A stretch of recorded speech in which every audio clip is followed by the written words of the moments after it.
C'est un livre de Pascal Ruffel qui s'intitule « Toucher couler ». Et plutôt que de blablater au début, j'ai envie de commencer par faire entendre la langue de Pascal. Motus et bouche cousue. C'est un enfant qui se tait devant la langue de l'école, la langue des étrangers, la langue qui l'éloigne de sa mère et de leur paysage. Il résiste en silence. Il se ferme par peur de l'éblouissement, par peur de ne pas retenir, de laisser couler l'hémorragie des souvenirs de leur tout petit monde, de leurs mots et de leurs baisers. C'est la langue du petit Moussa. Elle est coincée dans son corps, elle n'a pas trouvé le chemin de sa bouche, sa tension vers l'autre. Elle s'étouffe et s'épuise. C'est le petit Pousset qui ne parle pas. Il est si petit, si faible, si effacé. Il s'accroche à sa mère, fût-elle féroce. Il ruse pour revenir près d'elle, n'accepte pas d'entendre ses vœux d'abandon. Elle non plus ne l'entend pas. Il la veut aimante, présente et lui perdu en elle, gardant à toute force leur petit théâtre intime rien que pour eux. Il tient à garder leur effroyable secret tout doux. C'est l'adolescent obstiné dans son silence, refusant la parole qu'on attend, effrayé de perdre sa musicalité à lui, redoutant de l'accorder à celle des autres, au risque d'oublier définitivement la langue de l'enfance, de laisser s'échapper ou s'écouler les paroles précieuses, trop ou jamais entendues. C'est l'adolescent qui ne veut pas noyer sa splendide sauvagerie dans le grand bain des paroles vides et minuscules, des « c'est la vie », des « moi aussi à ton âge » et toutes les phrases qui siphonnent et blablabli et blablabla. Les murailles de silence l'enferment et le protègent. L'amicale des bouches cousues, hélas, le guette. Ce sont les parents, qui manquent tellement d'imagination concernant leurs enfants, qui en restent quoi ou parlent, et s'y perdent.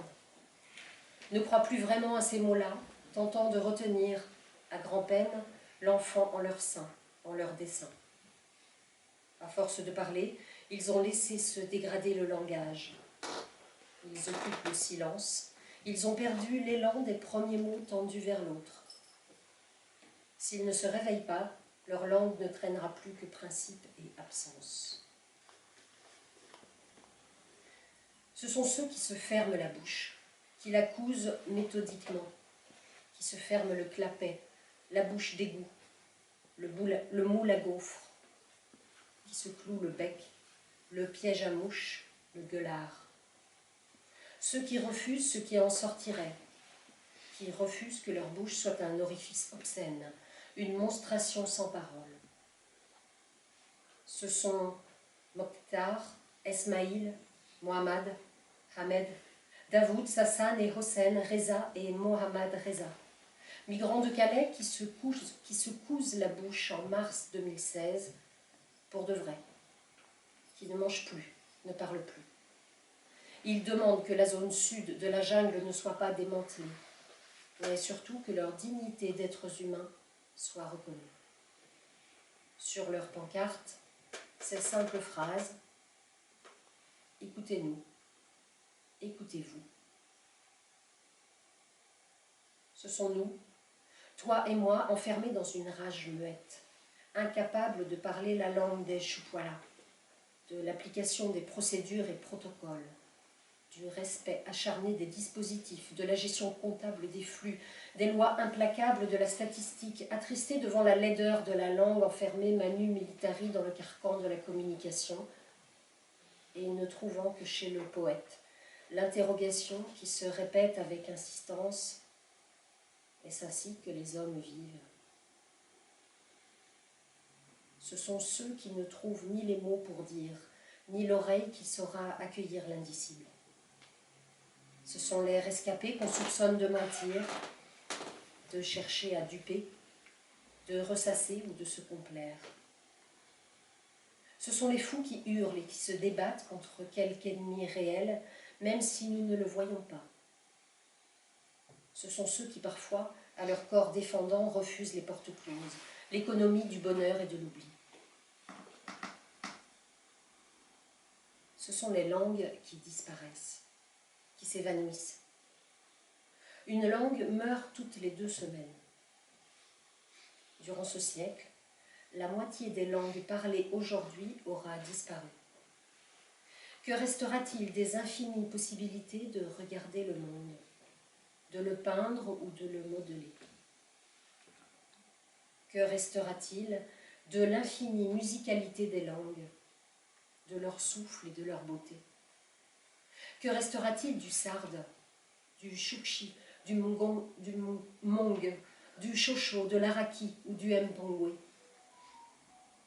Emporteront-ils avec eux la rêverie d'un autre dire, l'asile d'une autre langue pour les âmes en peine de mots? Et pourtant, il faudra bien s'attarder sur les petits riens, les chuchotements, les hésitations, les mots bizarres, les mots troués quand la langue de tout le monde et de personne finit par se taire.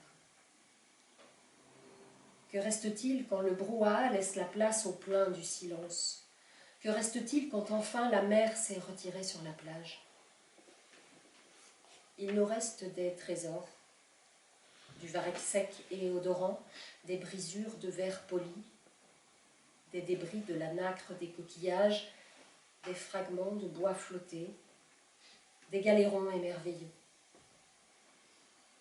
Même si nous savons que le rythme des marées est toujours le même si nous pensons que la mer emporte avec elle les châteaux de sable dérisoires et gomme les empreintes, il faudra bien considérer les résidus silencieux et énigmatiques.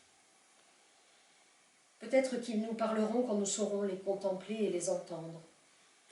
Peut-être nous mèneront-ils à la source des histoires. Ce sont de petits riens, de petites choses, des bouts de ficelle qui ramènent au premier temps. Car c'est toujours l'enfance qui est engloutie dans la mer. C'est cette part d'enfance qui flotte entre 2 eaux et qui ne peut se dire. C'est cette part qui ne sait pas bien faire avec les frontières et qui cherche asile. L'écriture tente de restituer cette part d'enfance, de la relier au monde, au dégel des mots. C'est l'écriture du dégel. La mer s'est apaisée dans le paysage et dans l'inconscient. Elle a cessé de se déchaîner et le corps mort a tenu bon. Les mots se détachent en lambeaux, puis peu à peu, ils se rencontrent. D'autres mots, d'autres langues hantent les océans. Ils se flairent, s'agglomèrent, dansent ensemble, puis se séparent à nouveau. Ils réinventent le temps. Ils réinventent des langues.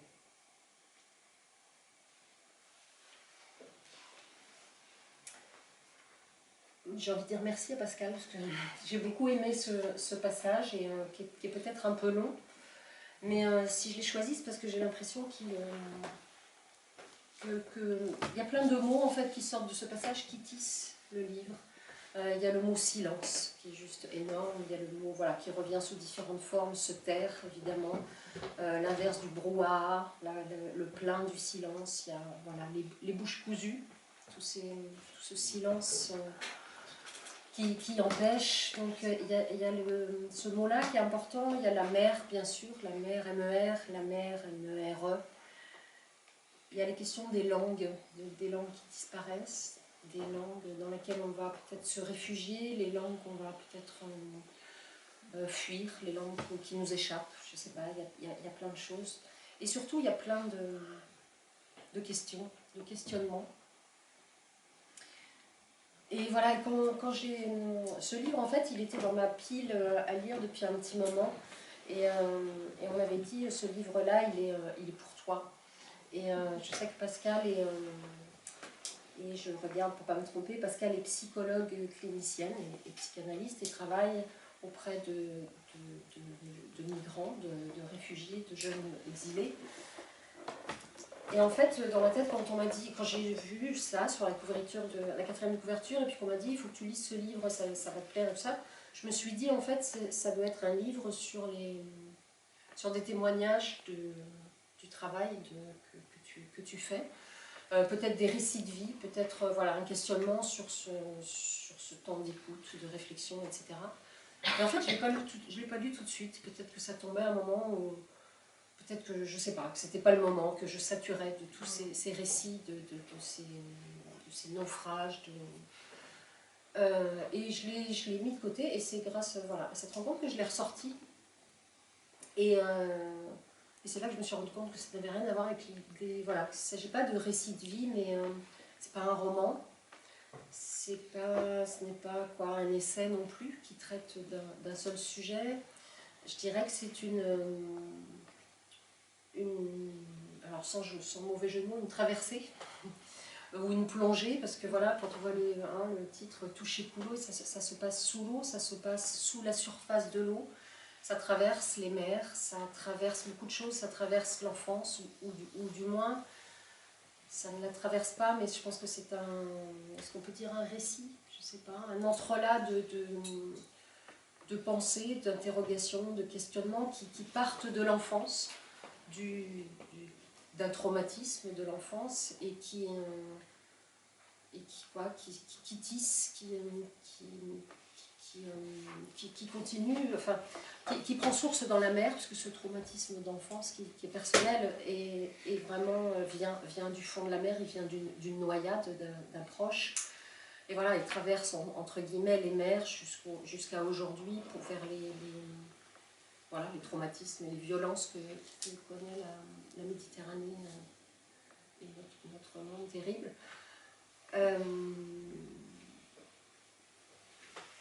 Voilà, la mer, ça interroge notre rapport à l'eau, à la mer, à la mort, à l'eau dont on vient tous, qui est source de plaisir, de joie d'enfance et de violence. Ce que ça dit aussi, que j'aime beaucoup, c'est cette question sur les mots, comme je disais tout à l'heure, sur le silence, sur les langues. Alors, voilà. Tu m'as dit tout à l'heure, j'aime beaucoup voilà, mettre des mots. Je voulais prendre un passage, il y avait beaucoup d'espagnol, mais je le parle très mal et je n'ai pas voulu comment dire, le gâcher ou le gâter.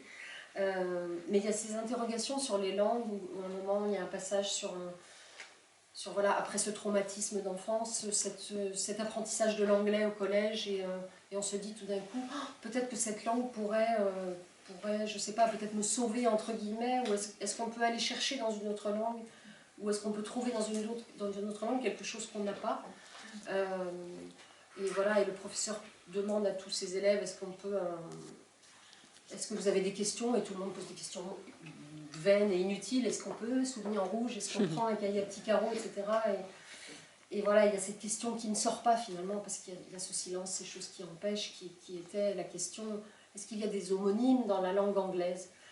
J'aime beaucoup voilà, ces réflexions qui en appellent une autre, qui sont des questions posées et qui surtout, auxquelles surtout Pascal ne donne pas de réponse.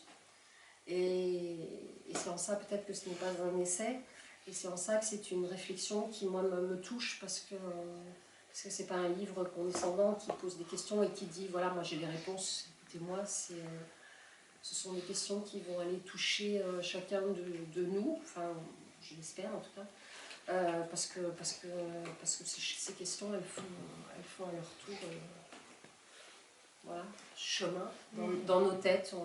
Voilà, on peut y trouver nos propres réponses ou pas. Voilà, et ce que je voulais dire sinon, c'est que cette écriture qui parle de silence, de langue, de littérature aussi, parce que j'ai oublié de dire ça part dans l'enfance aussi, l'enfance qui nous a construit, la littérature qui a pu construire notre enfance. On traverse des contes, on traverse des poèmes. Et la langue, elle est très douce. Ce sont des questions, je ne sais pas si je l'ai lu suffisamment bien pour qu'on entende la douceur de la langue de Pascal, mais voilà, il y a beaucoup de douceur et de poésie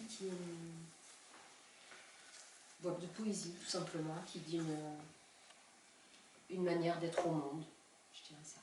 C'est un peu pour ça, pour moi, la poésie, C'est la définition que j'en ferais, c'est un regard, c'est une manière d'être au monde, de l'appréhender et de le questionner comme tu le fais. Voilà, je ne sais pas si j'ai le temps de lire un petit bout pour la fin ou c'est trop long déjà. Non, ça va être un peu long. Ça va être trop long. Ça va être long, mais c'est un bel hommage que tu donnes dans le texte. Ouais. Et donc moi aussi c'est un plaisir de lire, j'ai lu le premier, c'était notre première rencontre, et puis dans les lectures c'est un moment suspendu, parce que, bon, je ne vais pas continuer parce que tu as dit l'essentiel, donc à lire, voilà. Merci beaucoup Pascal, merci. Je pensais juste à un petit truc comme ça, bon. à propos du silence et de la mer. On se souvient du film de Cousteau et de Louis Malle, je crois, qui était Le monde du silence. La mer, c'est le monde du silence.